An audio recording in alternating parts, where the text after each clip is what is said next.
Welcome in, Saints fans. If you love number 94, the Saints legend Cam Jordan, I need you to subscribe to the channel. I was out at Indianapolis last week covering the scouting combine, and at the Westin Hotel, I ran into Cameron Jordan going to pick up some lunch for the Chat Sports crew.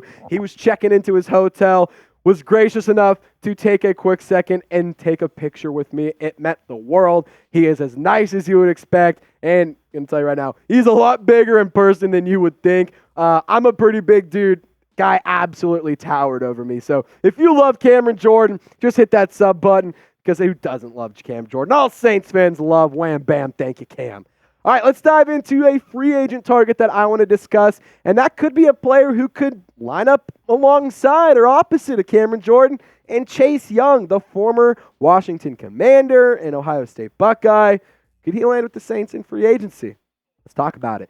In terms of the depth chart and where he could fit, Isaiah Foskey, he's kind of gotten some run. He's been in the mix. He didn't really play a ton last year because he had some injury issues, but he had a good showing on special teams. He blocked a punt, if I remember correctly. He was a big part of that Nephi Sewell touchdown. I think it was against the Buccaneers, if I remember correctly, in Week 17. He was a second-round pick last year. I like the player. I want to see him develop a little bit more. Payton Turner, though, has not panned out. Carl Granderson led the team in sacks last year. He's a really good player, and I want to see him continue to dominate up front. Cameron Jordan, like I said, I love the player, but you have to call a spade here. He ain't getting any younger. That being said, he's still a fun player to have and a dynamic athlete.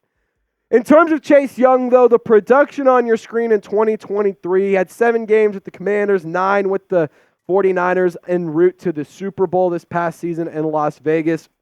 Their production was okay. I think that the Niners went and tried to trade for a player that was going to give them better production than what you see on the left, but instead they got production you see on the right, which really not all that great if you ask me. But in PFF, he also just kind of was underwhelming. An overall grade of 74.4, pass rush grade of just under 76, a run defense grade of 60.8.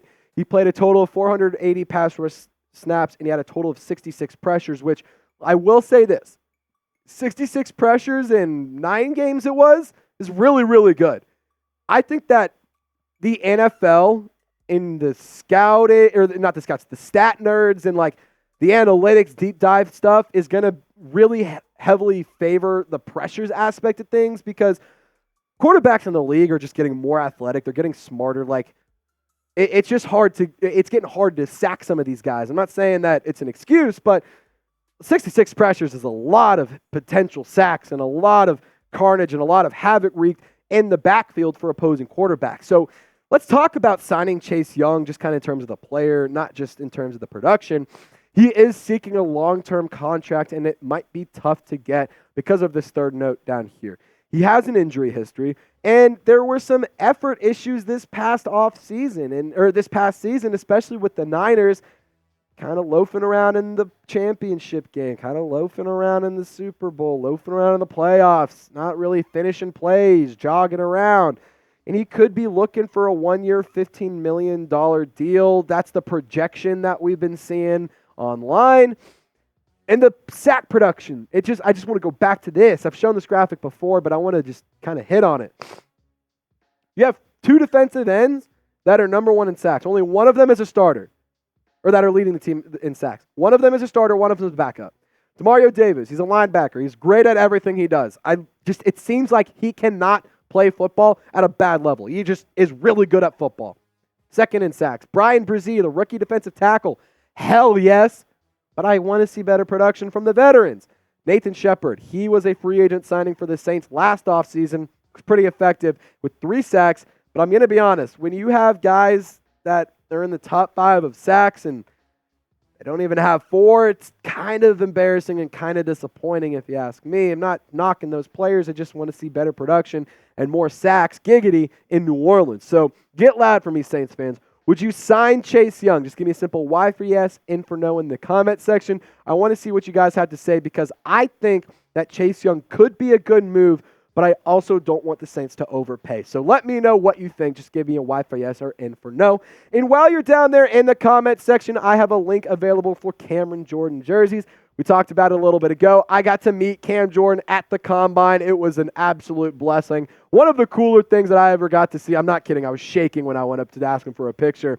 But you can get his jersey. You can get Color Rush, the throwbacks, the home, away, men's, women's, kids, whatever size. Chatsports.com/Saints jerseys, as well as any other jersey for the New Orleans Saints players that they have available on Fanatics. Just use our link. That way Fanatics knows that we sent you. All right. Let's dive into some questions and some mailbag stuff because I wanted to, hear what you guys had to say. Would you trade for Justin Fields? Short answer, no. No. Just like I'm not giving up a bunch of draft capital. I'm not giving up a player. I'm not really interested in it. You're already commanding a lot of money to Derek Carr. What are you going to do? Use Fields as a backup? No. I'm good on Justin Fields.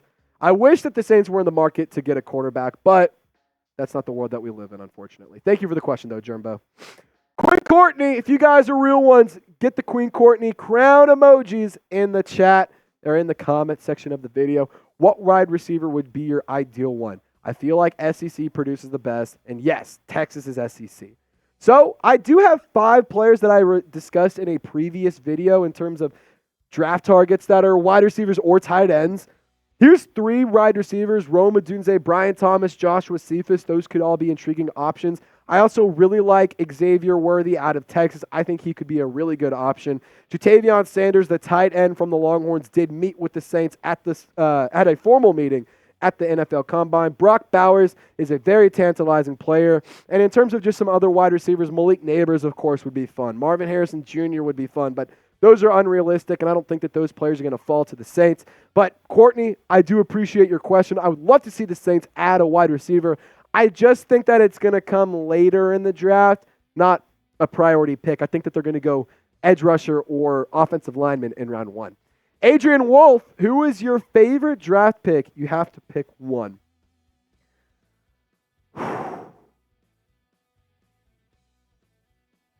My heart is telling me go with Laitu Latu because I just love the frickin' player. I love the player so much. The story behind him, almost had to quit football with some injury issues, came back and has been dominant. Absolute wrecking ball in the Pac-12. But I also love Jared Verse. Jared Verse could be a big-time player like today. He could win defensive MVP or defensive rookie of the year today. He is a player that I think will make a long-term impact wherever he gets drafted. I'm going to say Jared Verse just to make Queen Courtney happy because she's a real one. Queen Courtney, back at you, girl. What would be the best trade for Lattimore? Hopefully we never trade him. He needs to be a Saint for life. I'm going to just kind of put this to rest now. I don't think Lattimore gets traded. In terms of answering the question, though, Queen Courtney, I agree. He should be a Saint for life. He needs to be a Saint for life. I would love him to be a Saint for life. That being said, 3rd round pick, 2nd round pick, if you can get a 3rd, 2nd, or 1st round pick for Marshon Lattimore, that's a really good deal. It's a really good deal for an aging player who's expensive. The past 2 seasons had some injury issues, but I will not take anything less than a 3rd. I'm not taking a 4th. I'm not taking a 5th. Not taking a 4th in a player. I want a 3rd round pick at the bare minimum. So I think you would get some good compensation. But again, I don't think the Saints are going to trade Marshon Lattimore. I hope they don't as well. I want to finish off today's video just with a fun little question. I've asked before, what's the first jersey you've ever owned? What's your favorite? What is your favorite Saints jersey you've ever owned? For me, it was sorry, producer Seeps. It was Christmas Day 2020. Was it 2020? Alvin Kamara, 6 touchdowns. That day, got a Color Rush Drew Brees jersey. It was awesome. Wore it for the first time. They were wearing the Color Rush uniforms on Christmas. Alvin Kamara, 6 touchdowns. History. So just solely based on the first time I ever wore it, it gave the Saints a beautiful showing. I'm going to say my Drew Brees Color Rush. Also, it's the coolest jersey in the league for the coolest player in NFL history. Who Dat Nation, get in the comment section. Let me know your favorite Saints jersey. And as always, y'all stay golden. We'll see you next time.